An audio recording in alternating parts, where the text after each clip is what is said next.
네, 좋은 교회, 데살로니가 교회라는 제목으로 함께 읽은 말씀 나누기를 원합니다. 오늘은 데살로니가 교회에 대해서 이렇게 이야기를 하려고 합니다. 먼저 데살로니가 교회가 생기게 된 배경서부터 차근차근 접근을 해보도록 하겠습니다. 당시에 데살로니가라는 큰 도시는 어떤 도시였느냐? 굵직한 도시들을 잇는 그 교통의 요지였었고 큰 항구가 있는 도시였습니다. 권력의 핵심지 로마로부터도 아주 예쁨을 받아서 다른 도시들은 누리지 못하는 특혜들을 입은 그런 도시였기도 했습니다.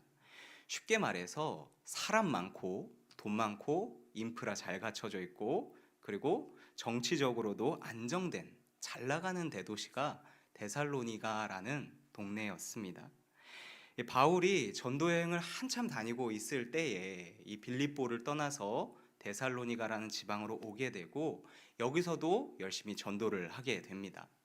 바울은 평소에 하던 대로 유대인들이 모여 있는 회당에 가게 되고요. 거기서 이제 구약 성경을 읽으면서 이것과 연계되어 있는 예수님의 복음이 이런 것이다 하면서 나름대로 전도를 합니다. 아마도 평일에는 자기 생업에 종사하면서 또 기회가 있을 때는 회당에 가서 이렇게 열심히 전도를 했던 것 같습니다. 이때 대다수의 유대인들이 바울이 전한 복음이 마음에 들지 않았다고 합니다. 하지만 적지 않은 수의 또 많은 사람들이 바울이 전한 복음에 대해서 큰 감동을 받고 복음을 받아들이게 됩니다. 3주가 지나서 바울은 이 시기하는 유대인들 때문에 회당에서는 쫓겨나게 되지만 이 사모하는 사람들끼리 모여서 나중에 야손이라는 성도의 집에 모여서 같이 말씀을 나누고 여기서 교회를 세워나가게 됩니다. 이렇게 데살로니가에서는 한 3개월쯤 복음을 전하지 않았을까라고 추측을 합니다. 지금 어떤 상황이냐? 바울이 처음에 가서 이 데살로니가라는 동네에 가정교회가 막 세워지고 있는 중입니다. 하지만 바울은 잘 자리를 잡아가고 있던 한참 잘 나가고 있던 이 사역을 이내 포기하고 도망쳐야만 했습니다. 왜냐하면 아까 이 바울을 시기한다던 유대인들이 불량배를 동원해가지고 와가지고 난장판을 쳤기 때문입니다. 이를테면 이렇게 말하는 겁니다. 천하를 어지럽히던 사람이 여기도 왔다. 우리에게 황제 외에 또 예수라는 왕을 만들려는 사람들이 저기서 반란을 일으키고 있다. 이런 식으로 가만히 예수 잘 믿어보려는 사람들한테 해코지하면서 핍박을 가하는 것이죠. 어쩔 수 없이 바울은 좀 급하게 다른 동네로 떠나야만 했고 데살로니가 사람들은 남겨집니다. 나중에는 붙잡혀서 보석금을 내고 풀려내는 그런 핍박까지 당하게 됩니다. 만약에 성도님들이 바울이라면 이 데살로니가에서의 사역을 성공했다고 보십니까? 아니면 실패했다고 보십니까? 3개월 정도 선교를 진짜 잘했습니다. 하나의 교회가 세워지기에는 너무너무 짧은 시간이었지만 마지막에는 다 붙잡혀가고 나도 어쩔 수 없이 피신해서 다른 도시로 떠날 수밖에 없었지만 그들 가운데 확실히 예수를 믿고자 하는 사람들은 많았었습니다. 이것 때문에 바울은 많이 아쉬웠을 것 같습니다. 그래서 데살로니가전서 2장에 보면 내가 그곳에 다시 가려고 한두 차례 노력했으나 사단이 막아서 가지는 못했다라고 하는 내용도 나와 있습니다. 그렇게 아쉬운 마음만 가지고 발을 동동 구른 지 1년 정도 지났을까요? 자기 대신 데살로니가에 보냈던 디모데로부터 데살로니가가 어떤 교회로 자라고 있습니다. 소식이 들려옵니다. 뜻밖의 데살로니가 교회는 핍박 중에도 잘 성장하고 있었습니다. 본문 7절에 보니까 이 데살로니가 교회가 마게도니아와 아가야에 있는, 그러니까 그 당시에 뭐 터키, 그리스 이렇게 많은 지역에 있는 모든 자들의 본이 되었다라고 이야기합니다. 얼마나 이 교회가 본이 되었던지 8절에 너희 믿음의 소문이 각처에 퍼졌다고까지 이야기를 합니다.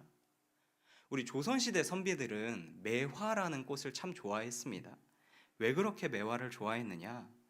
겨울에 웬만한 식물들은 다 고개를 숙이고 그냥 순응하면서 죽어버리고 했지만 매화만큼은 혹독한 환경 속에도 눈이 와도 자기의 본성대로 꽃을 피워낸다는 것이죠. 매화는 고난과 악조건 속에서도 꿋꿋이 자기 꽃을 피운다고 하여 선비들이 그렇게 예뻐했습니다. 바울이 데살로니가 교회를 볼 때도 아마 이런 심정이지 않았을까 추측을 합니다. 내가 조금밖에 못 가르쳐주고 떠날 수밖에 없었지만 어쩜 그렇게 복음을 따라서 견실하게 잘 성장하는지 2절에 보면 너희 덕에 기도할 때 감사하면서 기도를 한다라고까지 칭찬하는 내용을 볼 수 있습니다. 사실 모든 교회가 생각하면서 기도할 때 감사의 기도 제목만 나오는 것은 아닙니다. 성경에 나와 있는 고린도 전후서의 고린도 교회만 봐도 바울이 고린도 교회를 생각할 때 막 너희를 생각하면 막 눈물이 나오고 내 속이 다 뒤틀리고 내 마음이 슬프다. 너희들 그만 싸워라. 이런 문제에 대해서는 그만 그쳐라. 그렇게 좀 애타는 마음들을 가지고 있는 걸 많이 볼 수 있었습니다. 그러나 데살로니가 교회는 창립한 지 1주년도 안 된 것 같은데 핍박도 많았는데 어쩜 그렇게 주변에 믿음이 좋다고 소문이 났는지 이 대견스럽고 기쁜 겁니다.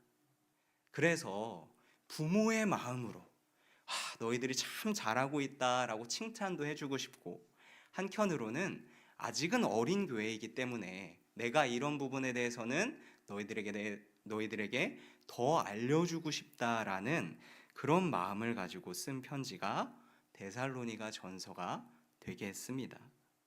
우리 2025년이 시작되었고 아직 1월 달입니다. 연초입니다. 저는 이 한 해의 첫 페이지를 이렇게 초심을 가지고 하나님을 향한 첫사랑을 가지고 모든 것을 돌파해 나가는 어려움이 있지만 거기 숙이지 않고 견실하게 교회를 세워나갔던 우리 믿음의 선배들의 이야기를 보고자 합니다. 이 말씀을 묵상하며 우리에게 분명한 유익이 있을 줄로 믿습니다.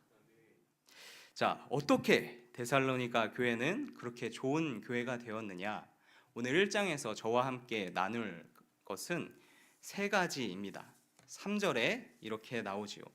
믿음의 역사가 있었고 사랑의 수고가 있었고 우리 주 예수 그리스도에 대한 소망의 인내가 있었다라고 말입니다. 자, 첫 번째 믿음의 역사입니다. 현대에 와서 일반적으로 뭐 믿음의 역사다, 뭐 믿음의 증거다 그렇게 하면은 많이들 오해하는 것 같습니다. 이런 식으로 말입니다. 내가 뭔가 힘든 일이 있습니다. 낙심케 될 만한 일이 있는데 내가 이게 하나님 너무 힘들어요 라고 기도했더니 하나님께서 어느 날 갑자기 그 어려움을 팍 풀어주시는 거죠. 엄청난 능력으로 내게 생긴 악조건을 해결해 주시는 것. 그래서 상처받았던 내 마음이 위로를 받고 믿음이 안 생길래야 안 생길 수밖에 없도록 이렇게 하나님께서 기적을 베풀어 주시는 것. 그것이 믿음의 역사다라고들 많이 생각하는 것 같습니다. 그래서 저희 아내도 얼마 전까지 이렇게 삶이 좀 힘들고 뭐 건강도 예전 같지 않고 뭐 기도하는 것도 있는데 하나님이 잘 안 들어주시는 것 같고 마음이 공고해서 집에 있는 이 책을 집어 들었답니다. 와, 제목이 무려 믿음의 확신입니다. 아무것도 모르고 그냥 믿음의 확신이 있으니까 그냥 하나님이 막 거대한 막 기적 같은 좋은 말을 해주셔서 나를 일으켜 주시리라 이제 그렇게 기대를 했던 것이죠. 근데 책을 골라도 너무 잘못 골랐습니다. 실제로 믿음은 이 반대라는 것이죠. 하나님이 나에게 좋은 것을 해줘서 내가 하나님이 좋은 분이군요 라고 인정하는 것은 이 믿음과는 거리가 멀다는 것입니다. 오히려 어떤 상황에서도 내가 하나님의 권위를 인정하고 그 뜻을 겸손히 받아들이는 것. 이제는 내가 아닌 하나님을 위한 선택을 하고 나를 위해서 말을 하는 게 아니라 하나님을 위해서 말을 하고 나를 위한 생각들을 쌓아나가는 게 아니라 하나님을 위한 생각을 쌓아가는 것 그 자체가 믿음이었습니다. 믿음은 이렇게 결단하면서 나아가는 적극적인 것이죠. 그리고 믿음의 역사 이것도 비슷합니다. 우리의 데살로니가 교회 안에 칭찬받은 믿음의 역사가 무엇이었느냐? 우리 9절에 있습니다. 같이 함께 읽겠습니다. 그들이 우리에 대하여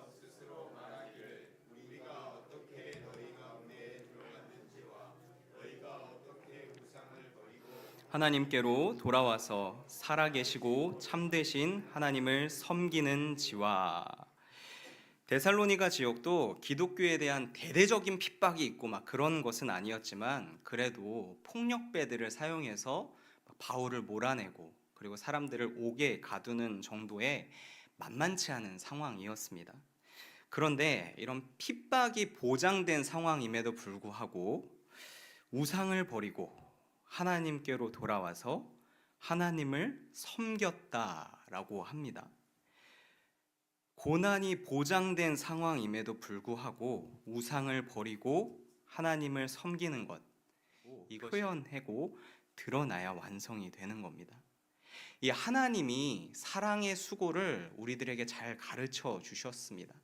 하나님이 어떻게 사랑의 수고를 하셨습니까? 먼저 다른 것을 제쳐놓더라도 일단 당장 이 죄 많은 세상을 거룩한 하나님이 심판하지 않고 일단 참고 기다리는 것만 해도 사랑의 수고입니다.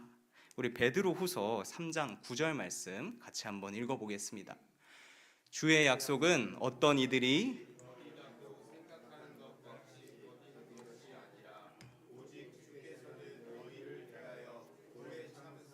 아무도 멸망하지 아니하고 다 회개하기에 이르기를 원하시느니라. 아멘. 여기서 주의 약속은 예수님의 재림입니다. 하나님께서는 최후의 심판을 오래 참고 기다리신다라고 합니다. 잘 아시겠지만 오래 참는 것만큼 고통스럽고 수고스러운 일도 많이 없습니다. 왜 하나님은 오래 참는 수고를 하십니까? 이 땅의 영혼들을 사랑하셔서 한 영혼이라도 더 멸망하지 않았으면 좋겠다. 더 구원을 받았으면 좋겠다. 그런 마음에 오래 참고 기다리시는 것입니다. 그리고 이러한 사랑의 수고 외에도 우리가 잘 알고 있는 하나님은 자기 아들을 우리에게 주셨지 않습니까? 죄의 종이었던 우리들을 값을 치르고 빛의 자녀로 만들어 주셨습니다. 하나님은 이렇게 자기 백성에 대한 자기 사랑을 수고를 치르면서 확증하셨습니다. 우리도 이렇게 하나님의 사랑을 입었지 않습니까? 우리가 가만히 있었는데 하나님이 오셔서 사랑을 막 입혀주시고 수고롭게 길러주시고 수고롭게 또 많은 것을 더하여 주시고 해주셨습니다. 그래도 내가 받은 사람인데 어떻게 계속 받기만 합니까? 이 성경에 보면 주는 것이 받는 것보다 복되다라는 구절이 있습니다. 하나님의 사랑을 잘 받았으면 그것을 세상에 비추는 것이 우리들이 그리스도인들의 미덕이고 그것이 아름다운 모습입니다. 이렇게 우리는 사랑의 수고를 잘 배우고 세워나가야 하는 것입니다. 근데 내가 좋아하는 사람만 사랑하면, 내가 마음에 드는 순간만 서로 사랑하고 화목하면 사랑은 있는데 수고는 없을 것입니다. 수고는 어떨 때 수고가 들어갑니까? 내가 잘 모르는 사람을 사랑할 때, 나랑 별로 상관없는 사람을 사랑할 때, 아니면 내가 사랑하기 싫은데 사랑할 때 많은 에너지가 들어갑니다. 어쩔 때는 진짜로 솔직하게 얘기해서 사랑의 한마디를 하는 것이 차라리 그냥 어디 가서 중노동을 하는 것이 낫겠다 싶을 정도로 많이 곤혹스럽고 고통스러울 때도 있습니다. 그렇지만 내가 사랑하는 사람만 사랑하면 수고가 없겠지요. 데살로니가 교회의 초신자들은 기꺼이 이런 수고를 감내했습니다. 그래서 지금 이렇게 본이 되었다라고 칭찬을 받고 있습니다.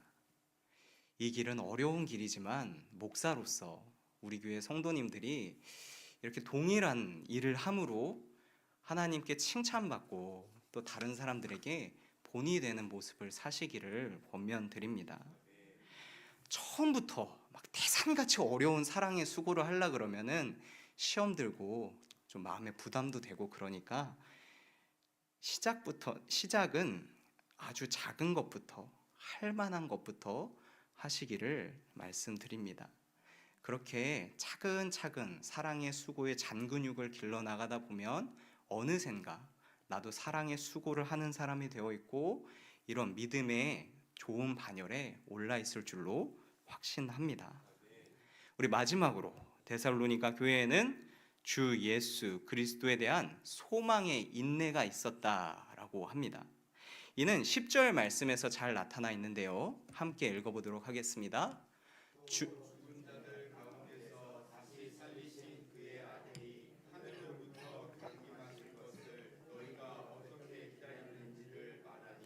이는 장래의 노하심에서 우리를 건지시는 예수시니라. 아멘. 부활하신 예수님이 다시 재림하실 것을 믿고 기다립니다. 예수님은 오셔서 우리를 죄에 대한 하나님의 진노의 심판에서부터 구원하실 것입니다. 제가 얼마 전에서 한 어머님이 자녀에 대한 상담을 한 것을 보았습니다. 이 어머니가 불안해하던 문제는 이것이었습니다. 자녀가 자기한테 너무 의존한다는 것이죠. 조금만 떨어져 있으면 금방 전화해가지고 엄마 어디야? 엄마 몇 시에 와? 엄마 또 뭐 어디 들렸다 와? 엄마 누구랑 있어? 계속 확인한다는 겁니다. 그러니까 엄마 입장에선 우리 아이가 이게 정서적으로 불안한가? 이걸 어떻게 해결해 줘야 되나? 자꾸 안 좋은 생각이 드는 것이죠. 그래서 전문가에게 상담을 했는데 이 상담사분이 뜻밖의 아주 명쾌한 해답을 해주셨습니다. 어머니, 그건 자녀가 어머니의 동선을 체크하는 거예요. 어머니가 집에 없으면 전화로 몇 시까지 오는지 확인하고 5시까지 온다. 그러면 4시 55분까지 TV 보고 게임하고 노는 겁니다. 노는 중에도 4시 한 40분쯤 되면 불안하니까 한 번 더 전화하는 거. 엄마 어디야? 언제 와? 오케이, 5시까지 온다. 그러면 4시 58분까지 게임하다가 딱 엄마 오실 때를 맞춰서 그걸 다 끈다는 것이죠. 상담사는 집에 들어간 뒤에 TV였나 게임기였나 거기에 손을 한번 얹어보라고 했습니다. 만약에 거기가 뜨끈뜨끈하다면 이 상담사의 말이 맞으니까 너무 걱정하지 말라라고 합니다. 이 불안한 정서가 아니라 마지막 때를 준비하면서 긴장하고 있는 것이죠. 제가 하고 싶은 얘기가 이것입니다. 어린 자녀들도 엄마가 언젠가 집에 들어온다라는 확신이 있으면 긴장합니다. 엄마가 없는 동안에는 내가 이렇게 하고 싶은 것도 하고 그럴 수 있어도 반드시 그 마지막 때를 체크하고 또 전화하고 확인하면서 심판의 날을 대비하고 긴장을 늦추지 않는 것이죠. 데살로니가 교회의 사람들은 이렇게 예수님이 다시 올 거에 대한 분명한 확신이 있었습니다. 그 날을 바라보고 살아야 한다는 소망이 있었습니다. 그래서 5장 2절에도 보면 주의 날이 밤에 도둑같이 이를 줄을 너희들이 자세히 안다라고까지 바울이 이야기를 합니다. 소망이 확실하게 있었던 것이죠. 주의 날이 온다. 이 소망은 반드시 삶에서 인내로 나타나게 되어 있습니다. 인내. 예수님이 재림하실 때까지 그날을 위해 참고 기다리는 것입니다. 그런데 이 한 가지 오해하지 말아야 할 점이 있습니다. 그것은 바로 이 인내가 제자리에서 그냥 참고 견디는 소극적인 의미에서의 인내. 이것만 지나가면 다 괜찮겠지. 그냥 뭐 못 본 척해. 그런 의미의 인내가 아니라는 것입니다. 이것은 마치 군인들의 인내와 비슷합니다. 제가 군인을 해봐서 알고 많은 분들이 군인을 해보셔서 잘 아시겠지만 군인들은 많이 참습니다. 어떤 분들은 군대에서 뭐 배워왔습니까? 물어보면 참는 거 배워서 나왔다는 분들도 계십니다. 어쨌든 계급 사회 안에서 적응도 하고 뭐 훈련도 받고 툭하면 뭐 비상사태다 하면서 연습도 많이 하고 그러다 보니까 그냥 다 이렇게 포기하고 집에 가고 싶고 맨날 그런 생각이 들지만 단 하나의 목표를 위해서 참고 견디는 겁니다. 힘들고 부조리하고 할 말 많지만 우리 최후의 혹시 모를 승리를 위해서 참고 견디는 겁니다. 매일매일 힘들지만 적극적으로 주어진 삶을 힘차게 살아나가는 것, 자기에게 주어진 역할을 다 하는 것, 이것이 군인의 인내입니다. 그리스도인들이 이와 비슷한 인내를 가지고 살아갑니다. 이 살다 보면 쉽지 않지 않습니까? 무슨 사랑인가? 그냥 다 때려치우고 집에 가고 싶고 그냥 내가 하고 싶은 말 다 하고 그냥 하고 싶은데 편하게 살고 싶다가도 정신이 번쩍 드는 거죠. 나중에 예수님이 오신다. 나중에 예수님이 오셔서 나를 건진다. 최후 승리를 위하여서 살아있는 동안 소망을 가지고 하나님께서 나에게 뭐라고 말씀하셨지, 예수님께서 나에게 어떠한 소망을 주셨지 견디는 겁니다. 인내하는 겁니다. 이 찬양 익숙해지셨을 겁니다. 주의 자녀로 산다는 것은 불 가운데로 걸어가는 것, 그 속에서 신실하게 날 지키시는 그 손길을 경험하는 것. 우리 몇 주 전부터 우리 워십 찬양팀에서 부르고 있는 찬양입니다. 전능하신 하나님 아버지의 자녀로 살아도 때로는 불 가운데로 갈 일이 있습니다. 옆에 꽃길이 있는데 남들은 다 꽃길로 가는데 어쩔 때는 마치 하나님이 너만큼은 불 가운데로 들어가라 라고 그렇게 강요하는 것 같기도 합니다. 성도는 그때 그냥 견디지 않는다는 거죠. 그냥 어떻게 해서든 이번만 참으면 그냥 눈 꽉 감고 있으면 그냥 시간은 지나간다, 그렇게 견디지 않고 하나님이 나를 여기에 보내신 이유가 있겠지, 나를 고난 가운데로 겪게 하되 완전히 망하게 하지 않으시고 이후에 우리에게 약속하신 승리를 바라보게 하시겠지, 무너지지 말고 소망을 갖고 그것을 갈고 닦으면서 버티는 것이지요.